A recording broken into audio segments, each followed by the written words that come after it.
Well, good morning to you. Morning. This is the final installment of my lessons about the book of Ruth. And as always, I think that I have gained more than anything by my study than anything that I might have said, because I think I'm a better student than a teacher. And I've been blessed by the study. I've been blessed by your comments. You have supported me with a lot of interaction, and it's much appreciated, and I hope you'll keep it up again today. I had an opportunity to evaluate some of the comments from last week, and it actually kind of played right in with what I think that teaching and Bible study needs to be. I perhaps had been a little strong about, what Naomi's role was, and what she wasn't doing or wasn't doing, and so it was called to my attention. And so I thought, well, how do I think about that? So I began to think in terms of if she was doing the exact opposite of what it appeared, because we're not told what she was doing in chapter 2 or chapter 3 so much. Ruth is out there, gleaning and gathering, and Naomi is behind the scenes supporting that. And so in 2 Thessalonians, the Bible says if you don't work, you don't eat. Well, okay, she's being blessed by all this. She must be doing something. And so I began to think, how much grain is Ruth actually bringing in every day?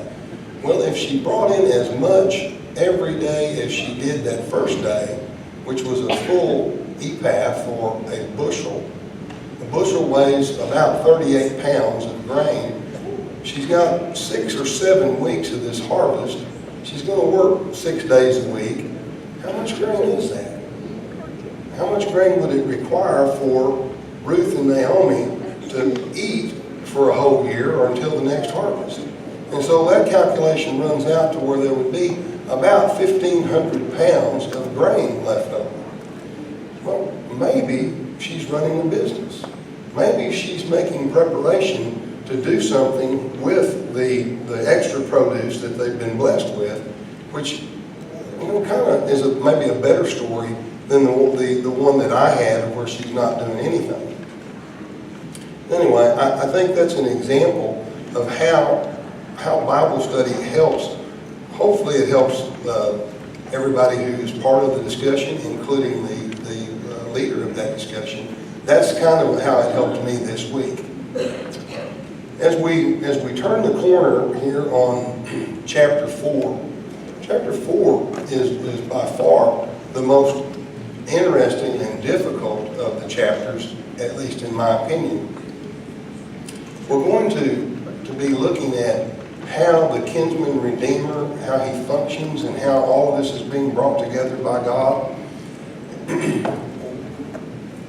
Remember that maybe if Naomi had been running a business and had sold the grain or was going to barter some of it, there could be a purpose, and I think that there will be. I'll bring that up a little bit later in my discussion this morning of what she might have done with it. So with that, I hope that's one of the things that Ann, my wife, tells me is that I'm very poor about introductions. I don't know. That's my introduction for this morning. So good, bad, or indifferent. Here we go. What is the kinsman redeemer? Well, it's a close relative. At least in this story, it's a close relative responsible for the well-being of his own kin. According to Scripture, several duties have been assigned to the kinsman redeemer to take responsibility. So let's just look at what those are. And one of the questions the first question I'm going to ask you as we look at these duties is, why does the Bible place so much importance on the kinsman redeemer? I've got these listed without the scriptures, just for the sake of continuity or compactness on my notes. But the avenger is referenced in Numbers 35:12. The avenger can actually, as a kinsman redeemer, go kill someone who has killed one of his relatives without cause. there's an interesting story there about, if that guy goes to a city of refuge as long as the high priest is alive. And, there's a real interesting thing there. All of these are interesting. Receiving the money on behalf of a crime victim. That one's found in Jeremiah 50, where if someone needs to pay restitution to a family member who's been injured or has been wronged, the kinsman redeemer can go get it and bring it back on their behalf. Buying back the freedom of a relative sold into slavery because of poverty. This one is discussed in Leviticus 27. Well, this could happen under many conditions where somebody would have been in a famine, or somebody would have had a bad business deal. And so the kinsman redeemer can go and pay off his debt. You'll have to bear with me. I have had this dry throat and cough since before I started teaching this class. The next one is keeping family property in the clan. And I'm going to ask you to follow along, if you will, with me in Leviticus 25 through 30. This one's fairly important to what we're talking about today. If a fellow countryman of yours becomes so poor he has to sell his property, then his nearest kinsman can come to him and buy back what the relative has sold. Or in a case he has no kinsman, but so recovers his means as to find sufficient for its redemption, then he shall calculate the years since its sale and refund the balance to the man to whom he sold it, and so have his property returned.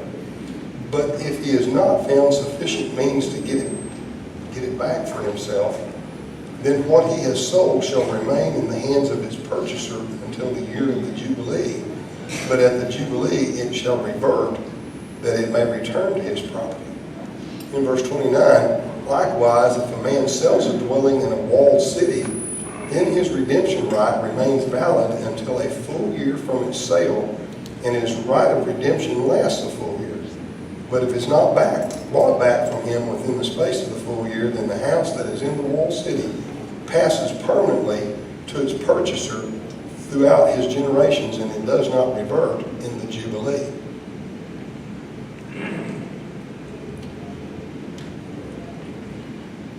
Well, kind of keep that one, just in your mind, because I think I'm going to tie that in to some things that Naomi and Boaz do, or at least it's going to cross our brow again. Yes. I think Moses did. If you just said who, is that right? Does everybody agree Moses wrote Leviticus? Who wrote Leviticus?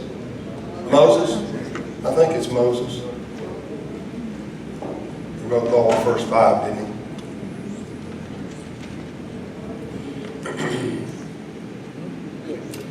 Then another duty of the kinsman redeemer is marriage to a dead brother's widow. And that's found in Deuteronomy 25, 5 through 10. Now, there's some of these first ones really fall under not necessarily a law, but the law of the Goel. This last one falls under the rules of the Levirate marriage. So God has set up all these different instructions for how the Israelites are to handle land and how land is to be dealt with between themselves. Let's go back to the original question. Why does God put so much emphasis on the instructions of how land will be sold and parceled and moved under any number of conditions? Yes, Jack? Promised land. It's exactly right. It's the promised land. It's his land, and it's not permanent. And he's making sure that the people used his land the way he wanted them to. As far as going back to the tribes and families.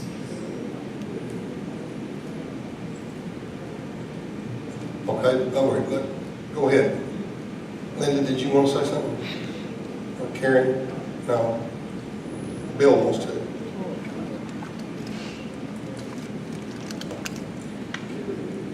It's not just the land either, it's the lineage of the family. When the man marries the dead brother's widow and raises up the sons, causes her to get pregnant and have sons, those sons do not carry his name, they carry the name of the brother. And that family's name continues on through the history. And when you look at the names written down in, like the book of Matthew, and then also in the return of the Israelites after they're in captivity, lineage is very important to determine the responsibilities of things like priests in the temple, who the lineage of David was, and then later on who the lineage of Christ is. That's good. And as you have done before, Bill, you have helped me to segue into the next slide. So here we go into the Levirate, marriage responsibilities that are in 25:5 through 10. So if we just read down through here, when the brothers live together and one dies and has no son, the wife of the deceased shall not be married outside the family to a strange man. Her husband's brother shall go in to her and take her to himself as a wife and perform the duties of the husband's brothers to her. It shall be that the firstborn she bears shall assume the name of the dead man, as Bill was talking about, so that his name will not be blotted out from Israel. So follow up on that a little bit. Why are we being blotted out from Israel? Go ahead, Jerry. Bouncing back Sure. a paragraph. This is going to sound political, but I don't mean it that way. There are social situations within the ranks of humanity that differ from the way a lot of us think. And by saying that, I mean that sometimes we feel that we have the right to be land grabbers. And if it's available, I'm going to grab it and I'm going to make myself richer. In God's mind, He wanted everybody to have a fair shot at life. And land is the fair shot in that agrarian culture. So He wanted fairness to all of His people all of the time. And therefore, He pretty well struck down the concept of me grabbing your land and running with it. Great, thank you. Got one in the back. It was also given to the tribes in fair amounts, and so if it got out of that tribe into another tribe, then that tribe's holdings diminished, and so that was another part of it. These Keeping it are, within the tribe. oh, please. Well, I have a question that may monkey up the works.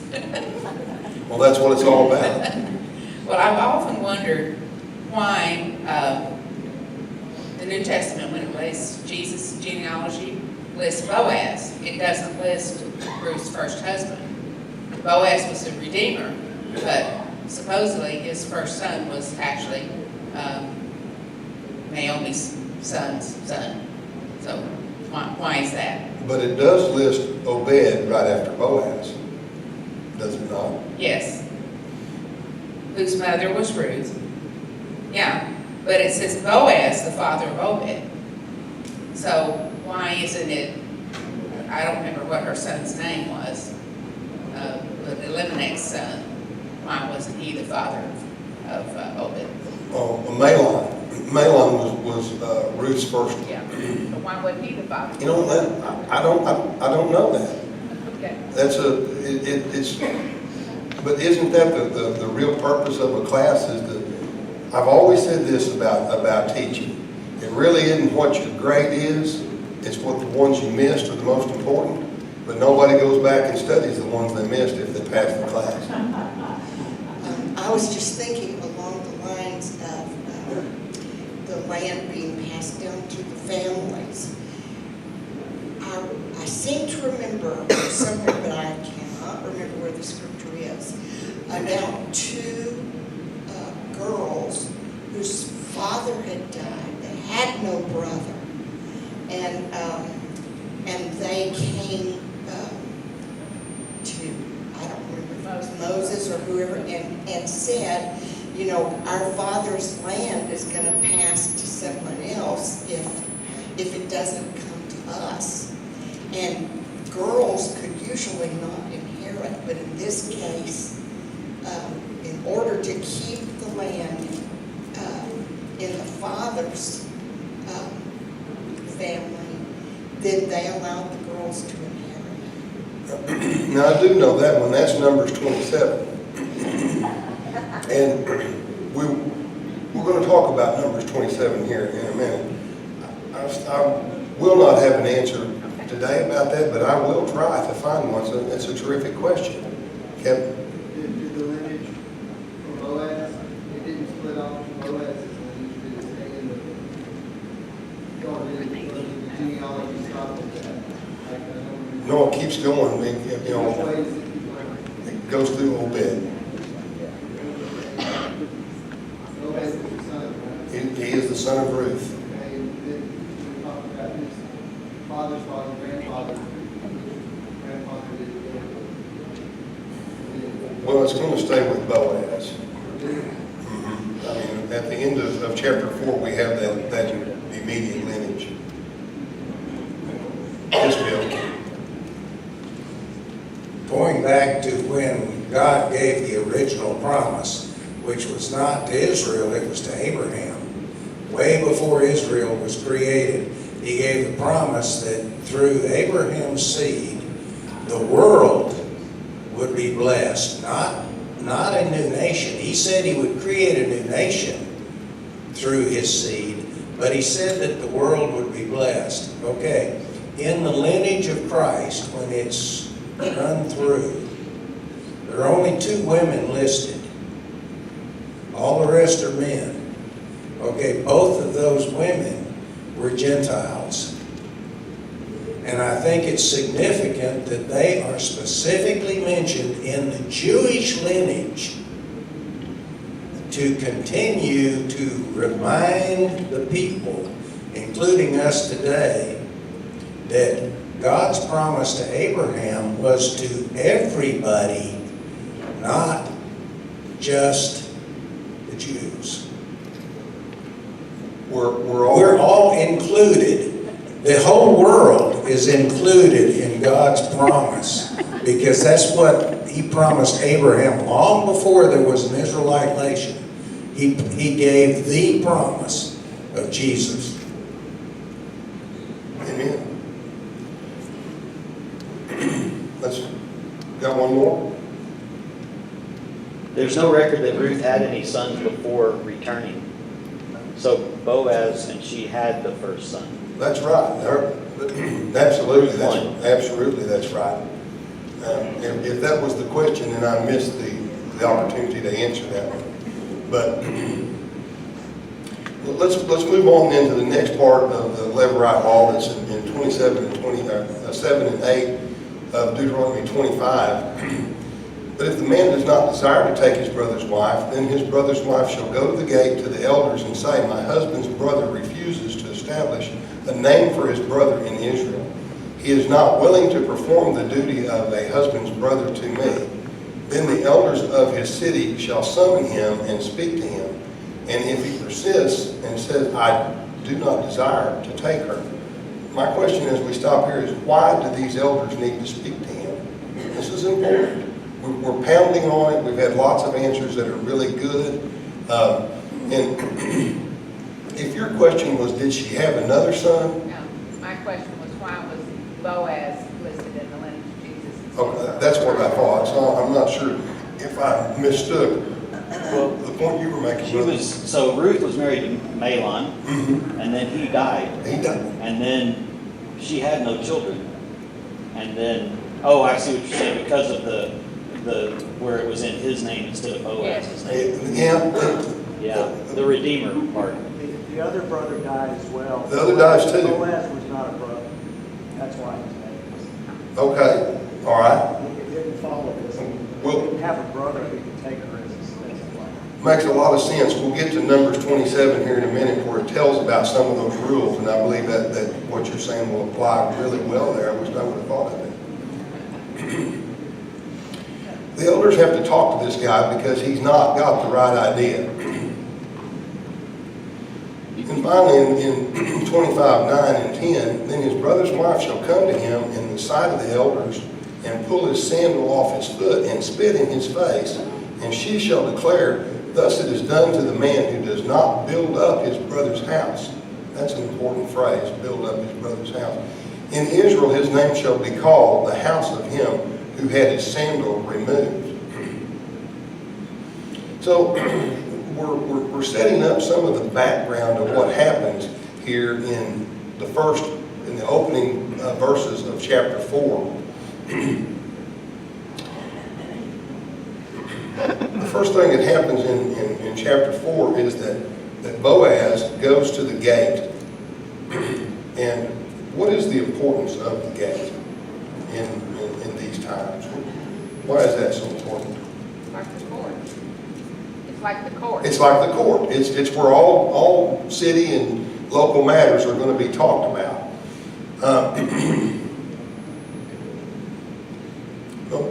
Where I'm going here is that we've looked at the laws, both of the Goel and of the kinsman redeemer, and now we're coming together here. There's the Boaz and the nearest relative are going to have a discussion about how these things intertwine, and I think it's very important to see exactly how Boaz interprets this, because he's not the near kinsman.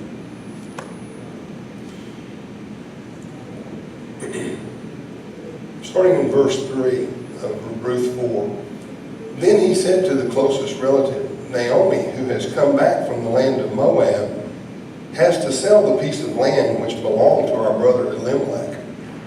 So I thought to inform you, saying, buy it before those who are sitting here and before the elders of my people.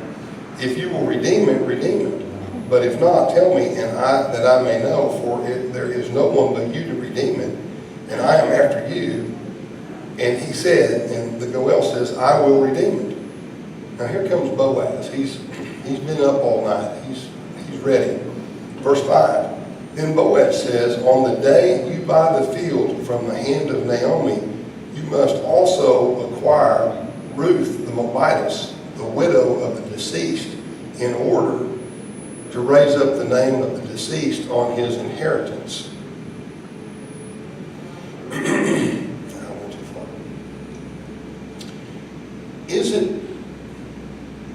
Is it possible for Naomi to actually sell this land? Does she have the right to sell it?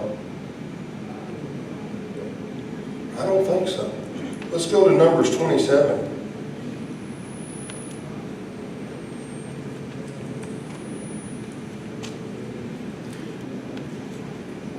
Really, the first part of 27 down to through verses 6 or 7 is about Karen, what you were saying about that the lady, the girls wanted their inheritance, and Moses took it before God, and God told Moses to give it to them. The girls deserve it. Starting in verse 7, Numbers 27, the daughters of Zelophehad are right in their statements. You shall surely give them hereditary possession among their father's brothers, and you shall transfer the inheritance of their father to them. Further, you shall speak to the sons of Israel, saying, if a man dies and has no son, then you shall transfer his inheritance to the daughter.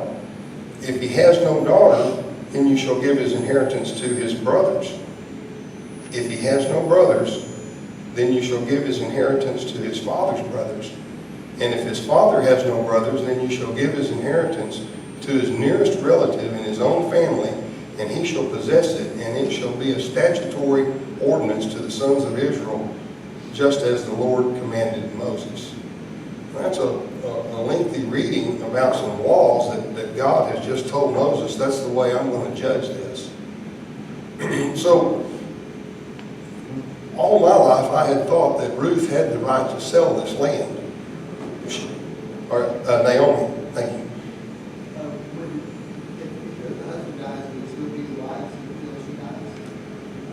Or would she have to leave private? Well, if they had no children, it's automatically going to go to his brothers. But that's one of the reasons why God was so protective of widows and orphans and aliens, is that if you're a woman who has no one to protect you, which is a central story, a theme of this book, is that both of these women come home and they don't have, what it takes in the customary legal system to be protected. So she really doesn't have any way to transfer. Yes, Mike? Also, I would point out, you find this same story in Joshua 17, starts at verse 3, where Joshua actually awards that land to that family. So, there's just so much consistency in the Bible, and we all know that. So I don't want to be like Mr. Obvious, but I think it's very important to point that out. Thank you.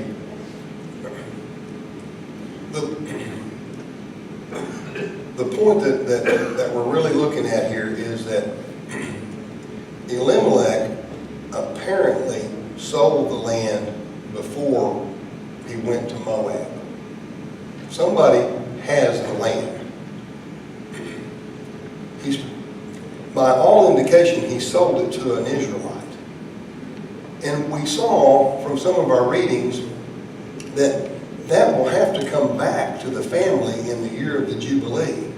And if she can find a kinsman redeemer to go to that guy and pay him the balance of what's left before the Jubilee, it can come back. Which is hints of why I think maybe she was working to try to sell some of the grain, is that she was going to try to participate if she couldn't find somebody who was really going to tote the note all the way out. Just a wild thought that entered my mind about maybe what Naomi's trying to do. But it's become clear to me that she can't really sell the land. Now there's another term which is called usfra, which is what whoever has the land right now has. They have the right to possess it, to farm it, to enjoy it, but they don't have the right to keep it forever. So the first impression that this kinsman redeemer has is that, I'm going to buy this land back for whatever the balance is between now and the year of the Jubilee, and I'm going to take that into my balance sheet. That's going to be for me. I'm getting a bargain. Once Boaz begins to explain to him that that there's two distinct customs here. One of them is that you could do that, but you also need to take Ruth the Moabitess, because she is her deceased husband's name needs to carry on. This fellow says, I'm not going to do it. Well, we all know why. He doesn't want to make an investment in something that he's going to have to truly pay for. He's going to have to support Naomi. He's going to have to support Ruth. He's going to have to support a child if there is one. And at the end, all of that goes back to the other man's lineage. The guy doesn't want to do that. I thought it was really interesting in Numbers 27, verse 11. Let's go back and read that one more time. If his father has no brothers, then you shall give his inheritance to his nearest relative in his own family, and he shall possess it. And it shall be a statutory ordinance to the sons of Israel, just as the Lord commanded to Moses. It turns out that the next nearest relative is going to be Boaz, because the first guy doesn't want to do it. Now Boaz, as we've talked about, he has this hesed relationship. He has Naomi and Ruth's benefit ahead of his. And he is more than willing to tote the note completely, as well as to ensure that Elimelech's line through that child is going to be honored and respected, and that land is going to stay with Obed. And he will support his mother and his grandmother as long as they will live. He's doing two things. He's forcing the patrimonial laws about real estate into those kinsman-redeemer laws about how a kinsman-redeemer can interact on behalf of a relative. But he's also taken it one step farther and said, whatever is moral, I'm looking at those things that are just, those things that are whole, not just those things that have been commanded to us.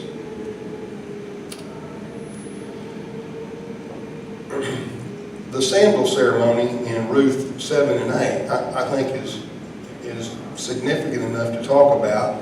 If you remember, I told you when I first started that I really thought this was 8 to 10 weeks worth of stuff. We've really crammed a lot. There's a whole lot more. You all have hinted about it and touched on it. I wish that we'd had a little bit more time, but I think this one's worth talking about. Verse 7 of Ruth 4. Now this was the custom in former times.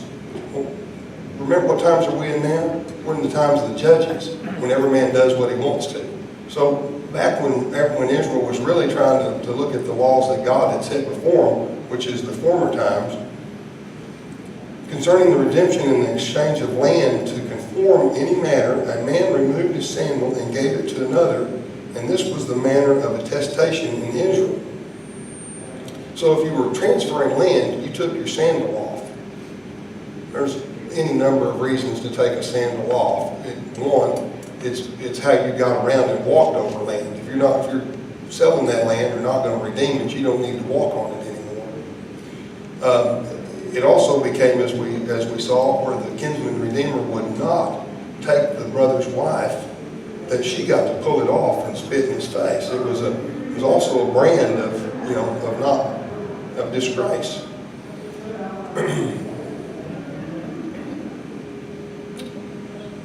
This guy refuses to build up the house of his near relatives. We never know his name. If you notice in verse 1, Boaz just says, turn aside. Some versions say that Boaz called out, hey you, come over here. We never know this guy's name. We never hear his name here. And he's never mentioned again. He goes into complete obscurity because unless the Lord participate in building up a house, it's all in vain. And this fellow does not participate.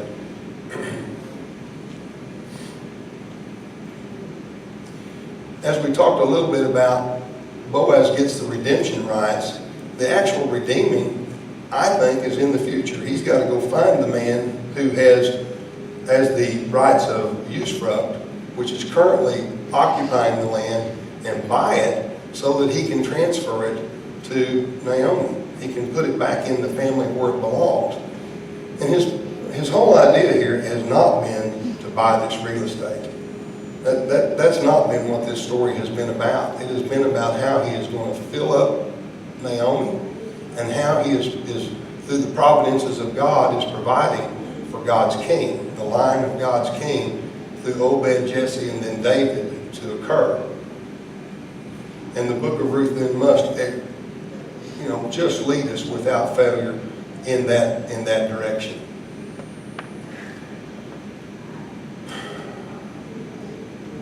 There's some interesting things that happen about these witnesses.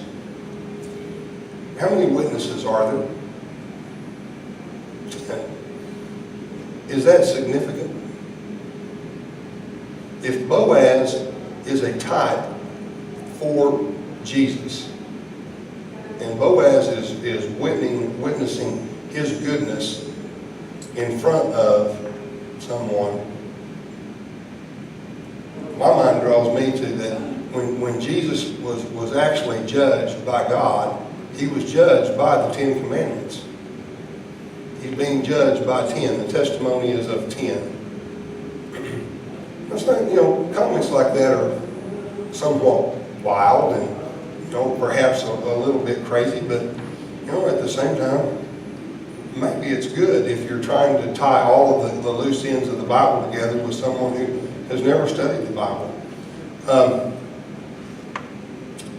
That was what I thought about the witnesses and why there were 10 of them. I'm looking here for, verse 11. These witnesses, call out and say, may the Lord make the woman who's coming into your house like Rachel and Leah, both of whom built the house of Israel. And they're automatically moving Ruth into some pretty high royalty status in Israel. Do you agree or disagree that she deserves it? And if so, why? Why would you disagree? Why would you agree? Yes, Bill.